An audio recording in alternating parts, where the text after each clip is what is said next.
guys, so I'm going to do a quick video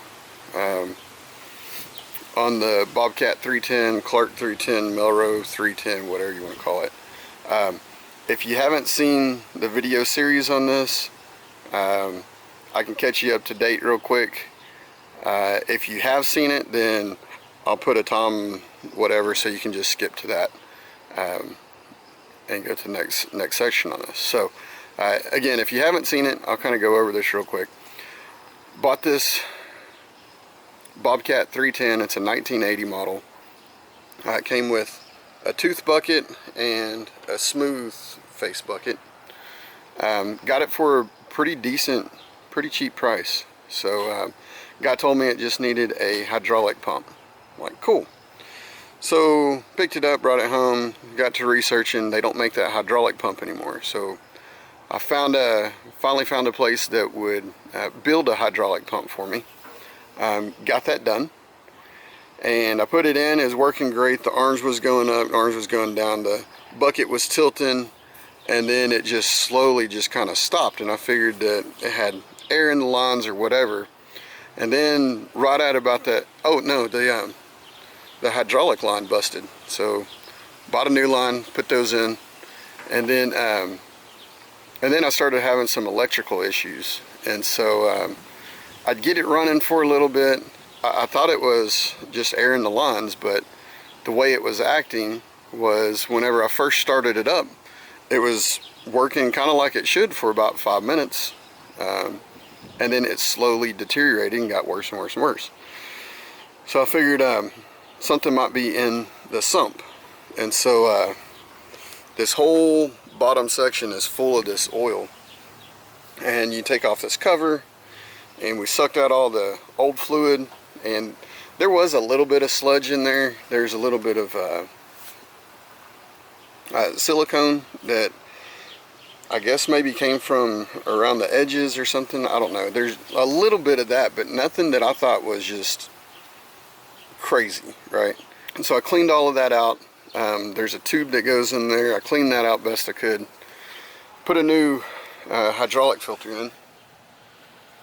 It worked great for a little bit, and then the hydraulic would just kind of jerk and all that stuff, acting like it was getting air. At that same time, I started having some electrical issues with the 16 horsepower Kohler motor. Put some new electronics on there, new spark plug, new wire, new rectifier. Put a new rectifier in there. It wasn't charging the battery, and the motor smoked a little bit. So I knew it was kind of out the door anyways. So put in this 440cc 18 horsepower Duramax motor. So finally got the engine running where I could diagnose and kind of figure out again what's wrong with the hydraulics. Put new hoses on. You can see the new hose there. Talked to a whole bunch of people, and everybody is kind of saying the same thing about you know, making sure that the return line was not clogged, which from the best I could tell it was not clogged. This upper pipe, or this upper hose here, opened it up. Whenever I traded that out, I made sure that it was clean. Same thing with this hose down here, and all the other hoses that I could tell were all clean and clear and all that stuff. So I fought and fought and fought, and used all the brain power that I had,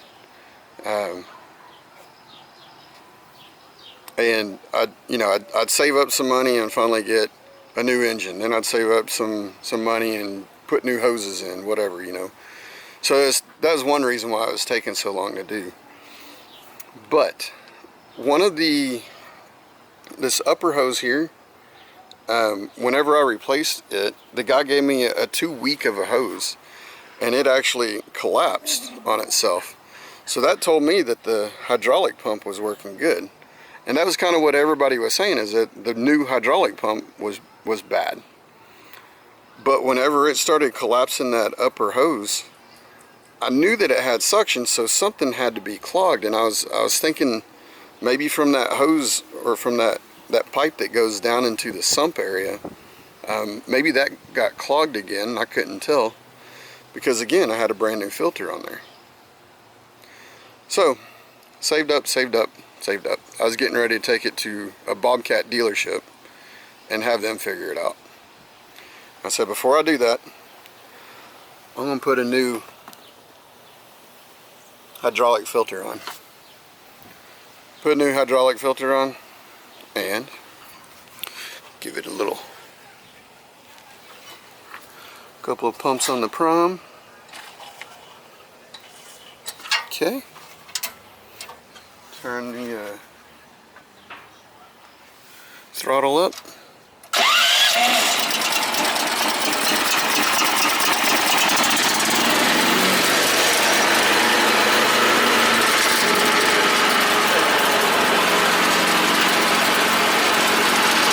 It just rained, so I don't want to get in there. That seat's all wet. But see how fast it raises, lowers.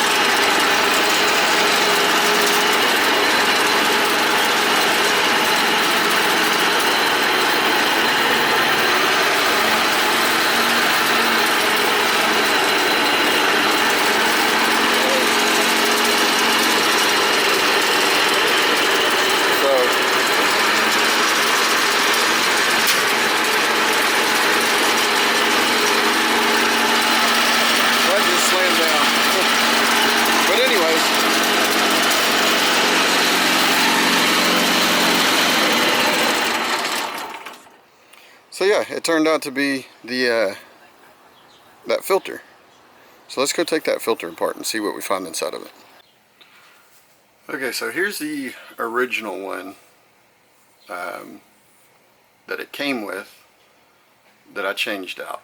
So this one's shouldn't have much to hardly any oil in it. So we'll see we'll see what we get. So this is a oil filter cutter, I guess. You can get it on Amazon. I'll put a link in the description. But and you can use a pair of side cutters on these. But I knew I was going to do this one, the new old one, and I also wanted to look at my truck one, not my truck one, my the Cadillac one, and there's another one. What was the other? Oh, the one on my son's truck, the 2000 GMC. So anyways, let's see how well this works since there is a dent on the side of this.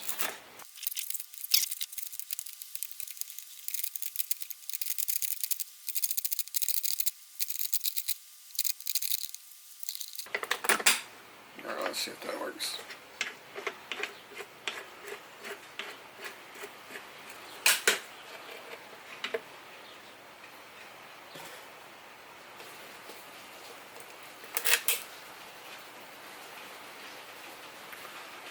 Now this has been sitting outside, but it's been sitting outside upside down, so nothing can get in there.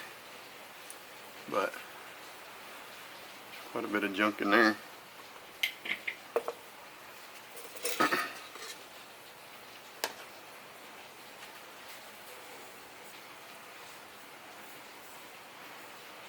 Some chunks in there.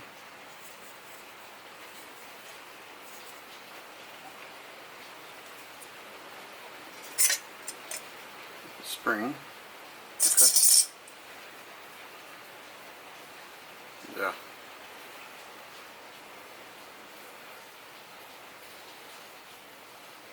Alright, let's cut this open some more and just use a regular box blade knife.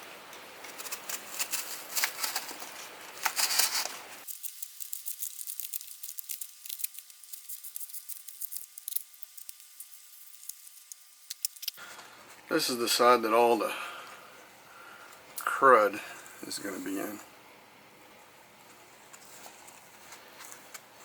And yeah, it's dirty, but I don't see how that could clog it.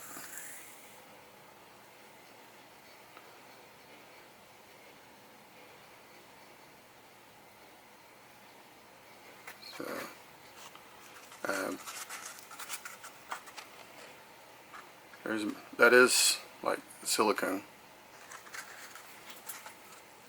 Again, it's not very much.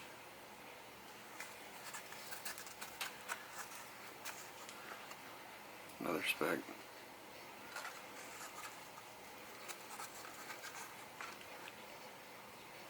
A little bit more. And not seeing a bunch of metal shavings either for that that other hydraulic pump to go out. There are a few little specks here and there.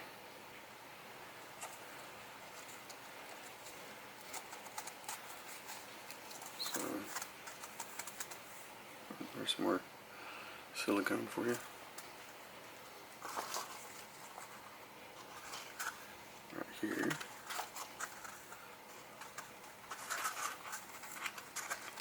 Metal speck. That's pretty bad. Yeah, look at that. Yeah, that's definitely silicone.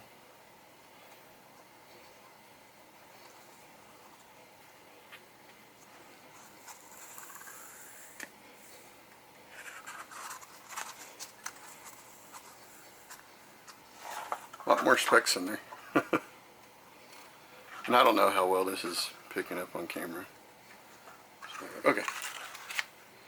So this next one is going to be a whole lot more messy because there's still, as you can see, there's still some oil in here, or hydraulic fluid.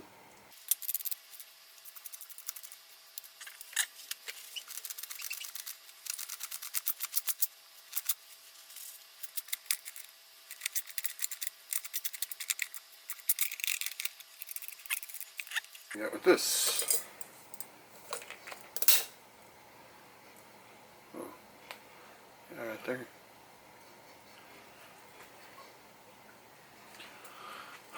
Alright, before I get into this, this camera is saying that it's overheating, so let me cool it off real quick before we dive down into this, because I don't want it to turn off while I'm in the middle of it. Alright, get back with you. See what we can do about taking this apart.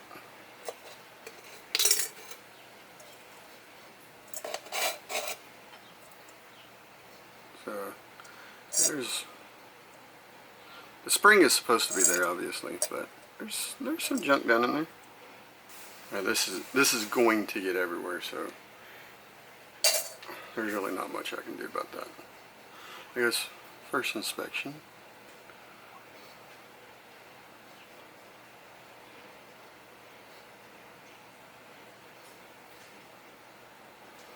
A bit of junk, but not a whole lot.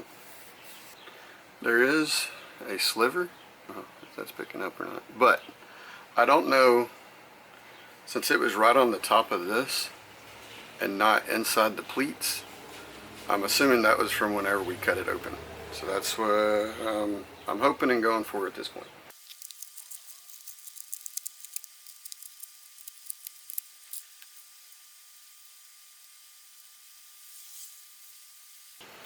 Okay, so this is a clean side. This is a dirty side. This silicone stuff right here, that's just what they use to glue it into the filter. So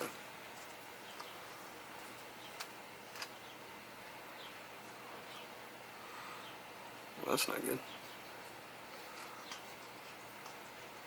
A little sliver right there. That's not good.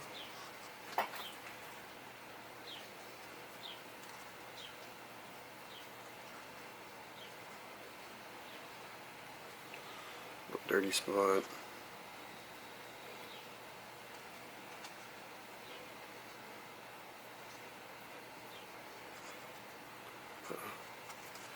Another little sliver.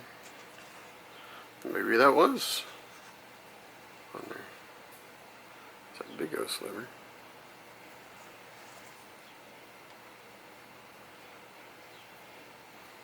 We'll see if it's magnetic.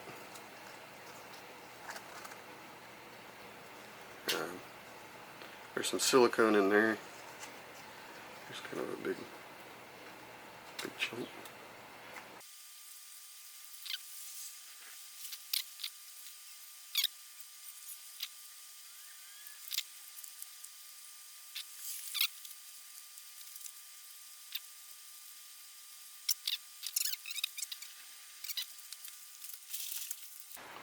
Alrighty, so I got most of the slivers out.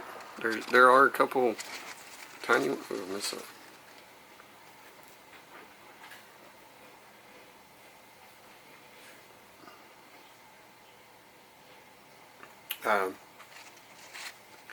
So I got most of them out. I don't see how this could have clogged. Like, to me, it doesn't seem like there's that much stuff in there to clog it. So, did I fix it? I don't know. Okay, now let's see if... We'll see if this is magnetic. I got a magnet here.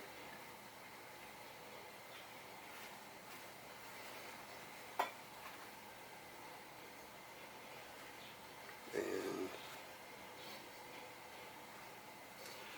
it's not magnetic, it's aluminum.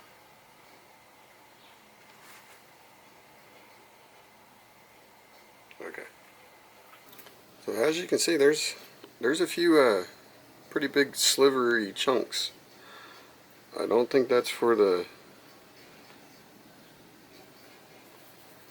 I don't think that's break-in.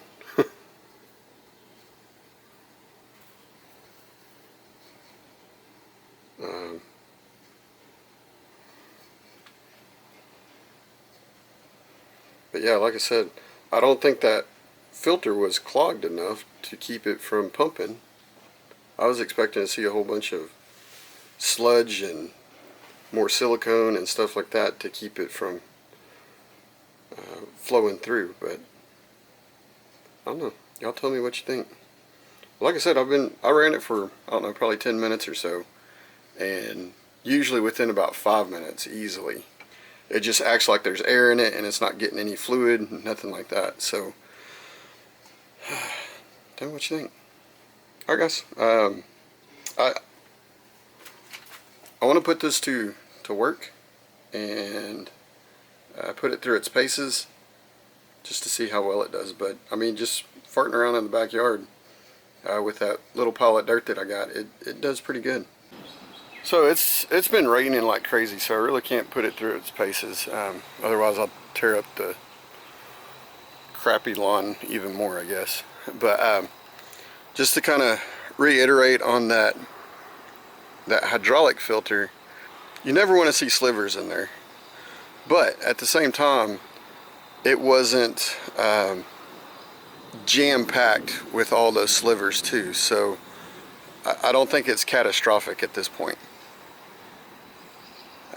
Again, you never want to see it in there, but I don't think there are just so many in there that I'm too awful concerned right now with the new hydraulic pump. So, like I said, it performs really well. You saw how fast it was lifting and lowering, tilting, and dumping, and it wasn't jerky or nothing like that. So I think we're good.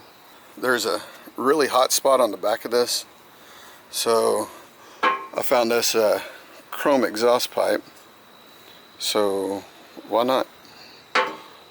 It's going to sit in there quite a ways. It'll probably just be about that much sticking out, maybe a little bit more, but anyways, that'll help escape some of the exhaust from the engine area. Alright, thanks again. Y'all comment, rate. We'll talk to you later. See ya.